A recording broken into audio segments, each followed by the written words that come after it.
officiellement persona non grata dans l'Union européenne.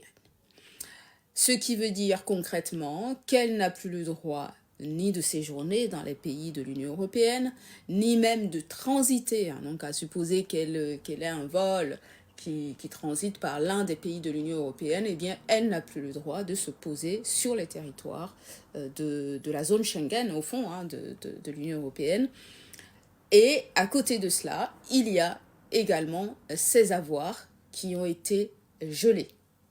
Il y a Safia Enjoy Life et il y a Daniel. Je vous invite à aller regarder leurs vidéos et plus particulièrement celle de Safia Enjoy Life qui vous parlera un peu plus amplement de ce que cela signifie concrètement, hein, des enjeux. Alors je vais revenir rapidement là-dessus, mais je vous renvoie vers sa vidéo pour prendre conscience des enjeux, de ce que cela signifie pour une activiste comme Nathalie Young. Alors c'est très grave, les amis, c'est très grave et je vais parler d'un certain nombre d'aspects que vous ne voyez pas encore. Donc c'est bien beau d'applaudir ces gens-là, c'est bien beau de dire ah ben oui c'est super ce qu'elles font ces personnes-là, etc.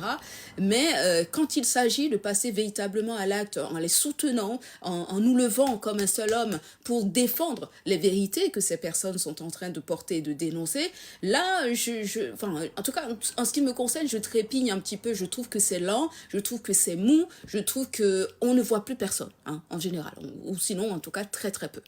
Donc là, il va falloir que l'on se mobilise parce que ces hommes et ces femmes mettent leur vie en danger pour défendre nos causes, pour défendre vos causes, pour défendre les causes de vos enfants, de vos petits-enfants, de vos arrière-petits-enfants, etc. Si nous continuons à faire les indifférents, à faire les personnes qui n'ont pas de voix, qui ne peuvent pas parce que ici, etc., parce qu'il y a toujours 1 milliard de raisons que l'on se trouve pour ne pas passer à l'action, pour ne pas faire les choses, si nous continuons dans cette posture-là, eh bien malheureusement, malgré le réveil, malgré des leaders forts comme le président Ibrahim Traoré, etc., des voix qui se lèvent et qui ont compris maintenant qu'il est temps que l'on sorte de cette léthargie, eh bien on va se retrouver dans les mêmes schémas qui vont se répéter que nous avons déjà vus avec d'autres porteurs, hein, de la cause panafricaine, hein, que je ne vais plus vous citer ici, Thomas Sankara, etc.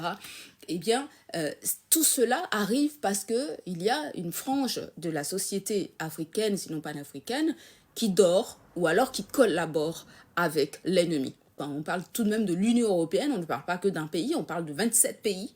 Ce qui est encore plus grave, c'est le fait de geler ses avoirs. Je ne vous apprends rien, hein, par rapport au fonctionnement notamment des pays occidentaux. Encore en Afrique, ça va.